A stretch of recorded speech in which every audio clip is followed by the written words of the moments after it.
Assalamualaikum warahmatullahi wabarakatuh. Apa kabar adik-adik sekalian? Semoga kalian dalam keadaan sehat walafiat. Pada kesempatan kali ini, kita akan membahas tentang masalah ekonomi dan sistem ekonomi. Kita langsung saja yang pertama, yaitu masalah pokok ekonomi. Inti masalah dari ekonomi adalah cara menggunakan sumber-sumber ekonomi yang jumlahnya terbatas untuk memenuhi kebutuhan manusia. Masalah pokok ekonomi ini dibagi menjadi dua, yaitu masalah ekonomi klasik dan masalah ekonomi modern. Yang pertama yaitu masalah ekonomi klasik. Nah, masalah ekonomi klasik ini dibagi menjadi tiga bagian. Yang pertama yaitu masalah produksi. Apa sih masalah produksi itu? Masalah produksi adalah proses menghasilkan atau menambah nilai guna barang dan jasa untuk memenuhi kebutuhan manusia.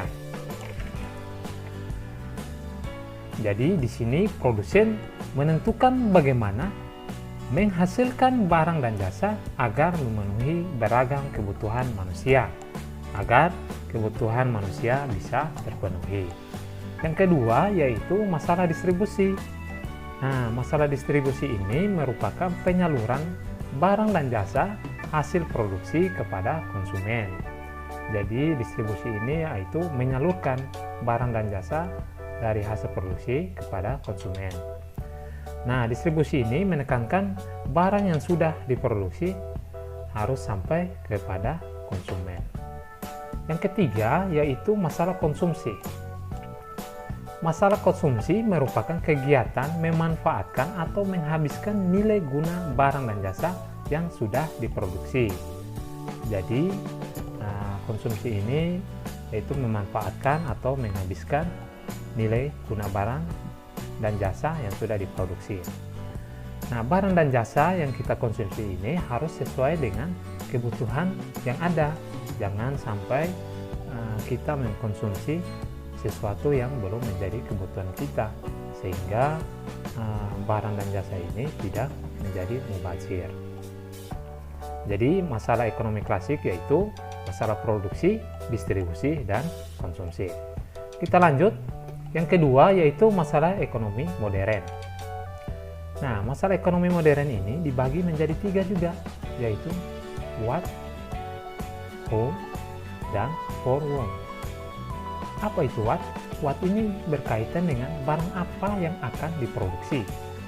Karena kita ini keterbatasan sumber daya alam yang disediakan, terus dengan kebutuhan kita ini yang tidak terbatas, maka untuk mengatasi hal tersebut, produsen harus pandai dalam membuat prioritas barang apa saja yang akan diproduksi.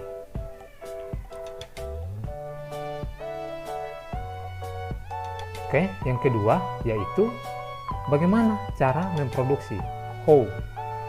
Nah, masalah ini berkaitan dengan siapa yang akan memproduksi barang dan bagaimana teknik produksi yang akan digunakan untuk memproduksi suatu barang. Manakah teknik yang paling efisien? Jadi di sini berkaitan dengan teknik produksi yang digunakan dan manakah teknik ini yang paling efisien dalam memproduksi barang dan jasa. Yang ketiga yaitu for whom. Nah, for whom ini untuk siapa barang diproduksi? Pertanyaan ini berkaitan dengan penyaluran atau distribusi barang dan jasa kepada konsumen atau masyarakat. Masalah ekonomi ini menyangkut pasar mana yang dibidik didasarkan pada penghasilan, daerah, gender, atau usia. Jadi forum ini kalau kita sudah memproduksi barang, kita harus mempunyai tujuan atau sasaran. Barang produksi ini kita memproduksinya untuk siapa? Jangan sampai kita memproduksi tapi tidak mempunyai tujuan, sehingga hanya menghabiskan sumber daya alam yang ada. Nah, contohnya yaitu kalau kita mau memproduksi mainan, maka kita tuju di sini untuk siapa barang yang diproduksi, yaitu pasti untuk anak-anak. Oke, kita lanjut. Yang kedua yaitu sistem ekonomi. Yang pertama yaitu sistem ekonomi tradisional. Nah, sistem ekonomi tradisional merupakan sistem ekonomi yang masih menjunjung tradisi atau adat istiadat dan kebiasaan secara turun-temurun dalam melakukan kegiatan ekonomi. Sistem ini mengandalkan tenaga manusia untuk memproduksi dan sepenuhnya mengolah bahan dari alam. Kalian bisa lihat contoh gambar di samping, yaitu adalah sistem tukar menukar. Nah, ciri-ciri sistem ekonomi tradisional. Yang satu, menerapkan sistem barter dalam kegiatan perdagangan. Ya, jadi dalam sistem ekonomi tradisional, dalam kegiatan perdagangan ini masih menggunakan sistem barter untuk saling tukar menukar. Yang kedua, yaitu jenis produksi ditentukan sesuai dengan kebutuhan. Ketiga, hubungan masyarakat bersifat kekeluargaan. Dan keempat, bertumpu pada sektor agraris. Nah, sistem ekonomi tradisional mempunyai kelebihan dan kelemahan. Adapun kelebihannya yaitu yang pertama, mayoritas masyarakat tidak hidup secara individualistis. Jadi, masyarakat yang sistem ekonomi tradisional memiliki hidup secara kekeluargaan. Jadi, tidak hidup secara individualistis. Yang kedua, kehidupan masyarakat tentram karena merasa tidak memikul beban berat. Dan yang ketiga, hubungan antara individu sangat erat sehingga tidak ada persaingan tidak sehat.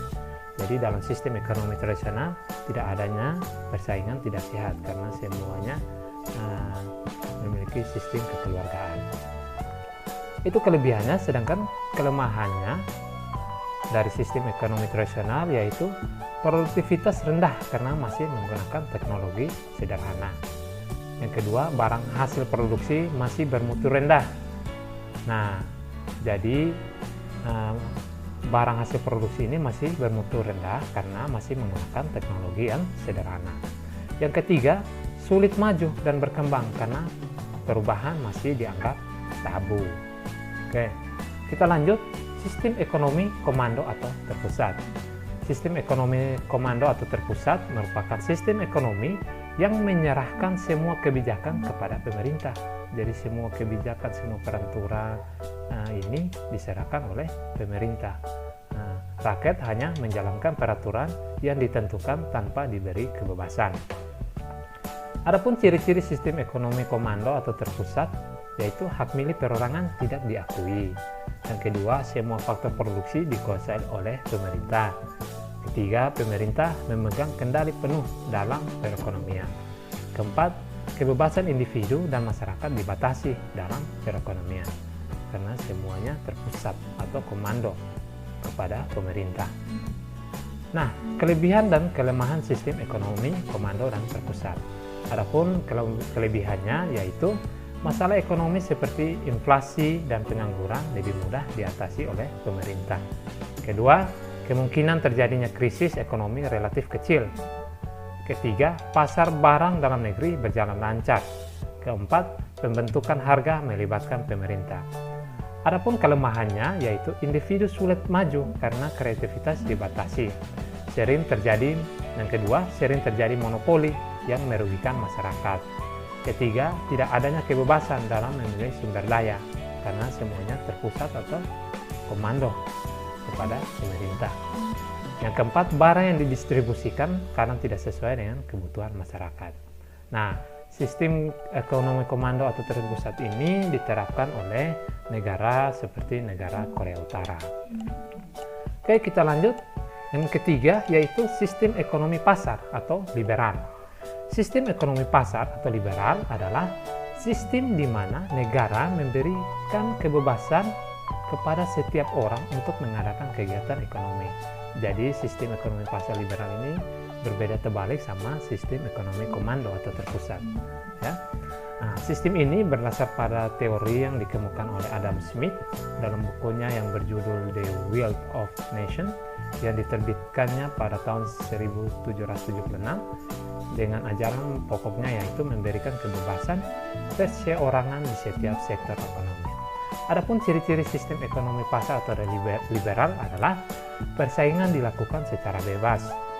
Kedua, pemerintah tidak melakukan intervensi dalam pasar. Ketiga, laba merupakan tujuan utama dalam aktivitas ekonomi. Jadi sistem ekonomi pasar atau liberal ini laba merupakan tujuan utamanya. Yang keempat, semua aktivitas ekonomi dilaksanakan oleh masyarakat atau swasta. Adapun kelebihan dan kelemahan sistem ekonomi pasar atau liberal. Nah, kelebihannya itu faktor-faktor produksi dapat dimiliki individu secara bebas. Kedua, munculnya persaingan untuk maju. Yang ketiga, barang yang dihasilkan bermutu tinggi karena barang tidak bermutu tidak akan laku di pasar. Nah, jadi kelebihannya ini adanya persaingan.